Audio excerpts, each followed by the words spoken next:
رحیمی صاحب ہمارے ساتھ موجود ہیں. وہ ہماری رہنمائی کر رہے ہیں کہ ہمیں اپنے اپنے ڈومینز کے اندر رہ کے کام کرنا ہے.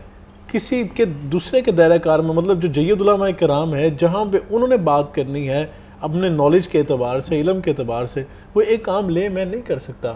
ہمیں ان امراتب کا بھی خیال رکھنا ہے, یعنی کہ آپ کسی کے اوپر بڑے بڑے حکم لگانا جو ہے, کسی کے اوپر حد تعزیر لگانا, یہ حکمرانوں کا اور مفتیان کا کام ہے. قانون جب موجود ہے یہ اس صورت میں ہے جب آپ کسی ایسے ملک میں رہ رہے ہوں جہاں پر قانون نہ ہو, اس کے لیے کہا گیا ہے کہ آپ ہاتھ سے روکیں اگر کوئی قانون ریاست کا موجود نہیں ہے. تو اگر ہم حافظ صاحب اسی گفتگو کو آگے بڑھائیں, برائی کے خلاف جہاد کا جو حکم ہے کس حد تک ہے, کس زمرے میں رہ کر کیا جا سکتا ہے, اور ایک بڑی امپورٹنٹ پوائنٹ کہ اگر آپ روکتے ہوئے شر مزید پھیلا رہے ہیں تو اس کے لیے کیا حکم ہے؟ جی بسم اللہ الرحمن الرحیم. بہت اچھی بات کی ہے آپ نے.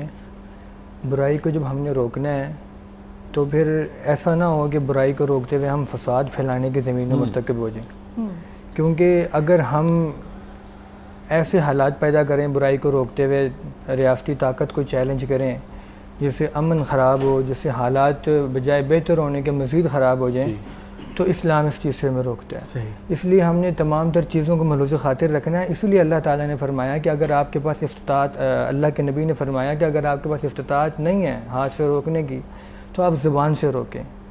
اور زبان سے روکنے سے بھی اگر آپ کو لگتا ہے کہ مسئلے مسائل پیدا ہوں گے بجائے سدھرنے کے, تو آپ دل سے کم برا جانیں, وذالک اضعف الایمان.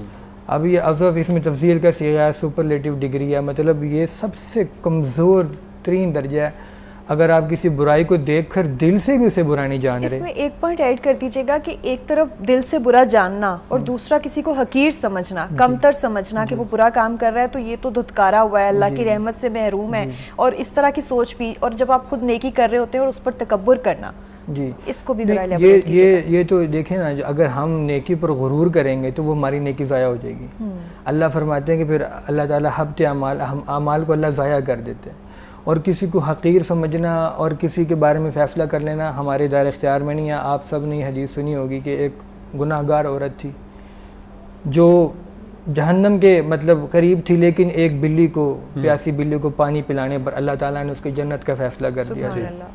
اسی طرح حدیث میں آتا ہے کہ آدمی قریب ہوتا ہے کہ وہ جنت کے بالکل قریب ہوتا ہے, لیکن پھر کچھ ایسے اعمال آخر وقت میں جا کے کر لیتا ہے کہ دوزخ میں چلے جاتا ہے. اس طرح دوزخ میں جانے والا ہوتا ہے لیکن آخر میں جا کے اللہ اسے توبہ کی توفیق دے دیتا ہے. تو شیطان بھی غرور کی وجہ سے, تکبر کی وجہ سے, اور اولاد آدم کو اور آدم علیہ السلام کو حقیر جاننے کی وجہ سے دھتکارا گیا. سو اٹ مینس کہ اسامہ دل سے برا جاننے کی جو درجہ جو بتایا گیا ہے کہ یہ سپرلیٹو ڈگری ہے, برے اس کے کام کو شخص کہا گیا کہ سب سے مطلب نچلا درجہ ہے, سب سے کمزور درجہ ہے, اس کے لیے جو آپ کے سامنے بہت پاورفل ہے اور اس کو آپ نہیں روک سکتے. بالکل. بعض اوقات ایک دین کا انداز یہ بھی ہے کسی کو ترغیب دینے کے لیے کہ آپ اپنے عمل سے, اپنے جسچر سے اس کو سکھاتے ہیں, اس کو محسوس ہو جاتا ہے کہ میرے اندر یہ غلطی ہے. اور بعض اوقات ایسے لوگ ہوتے ہیں جو سینسٹیو ہوتے ہیں, حساس ہوتے ہیں, اگر آپ ان سے بات کریں گے تو وہ اس کا مائنڈ بھی کرتے ہیں, برا بھی بناتے ہیں.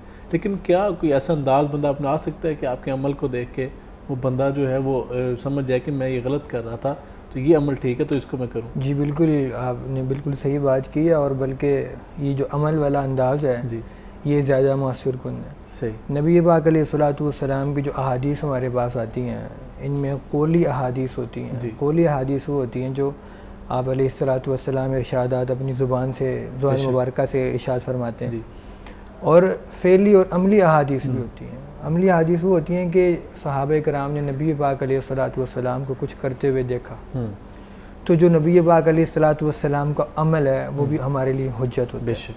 تو وہ عمل جو ہوتا ہے اس عمل سے صحابہ کرام رضوان اللہ تعالیٰ علیہ مجمعین اپنی زندگیوں کو سنوار لیتے تھے.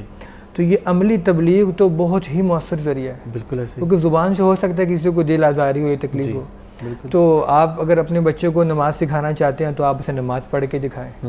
آپ جب نماز پڑھیں گے تو اس کا خود ذوق اور شوق پیدا ہوگا نماز پڑھنے کا, تو یہ بڑا اچھا ذریعہ ہے. اور ساتھ ساتھ مجھے وہ امام حسن اور امام حسین علیہ السلام کا وہ واقعہ بھی آ رہا تھا ذہن میں کہ آپ نے دیکھا ہے کہ ایک بزرگ جو تھے وہ وضو کر رہے تھے تو وضو صحیح نہیں کر رہے تھے, وضو کے جو ارکان تھے وہ پورے نہیں کر رہے تھے. تو آپ نے ان کو یہ نہیں کہا کہ بابا جی آپ غلط وضو کر رہے ہیں, یہ الفاظ نہیں آپ نے بولے. تو آپ نے ان کو فرمایا بابا جی آپ دیکھیں میں وضو کرنے لگا ہوں تو بتائیے کیا میں وضو ٹھیک کر رہا ہوں یعنی کہ وہ ہستیاں جو خود جنتی نوجوانوں کے سردار ہیں، انہوں نے یہ طریقہ اپنایا. یہ اصل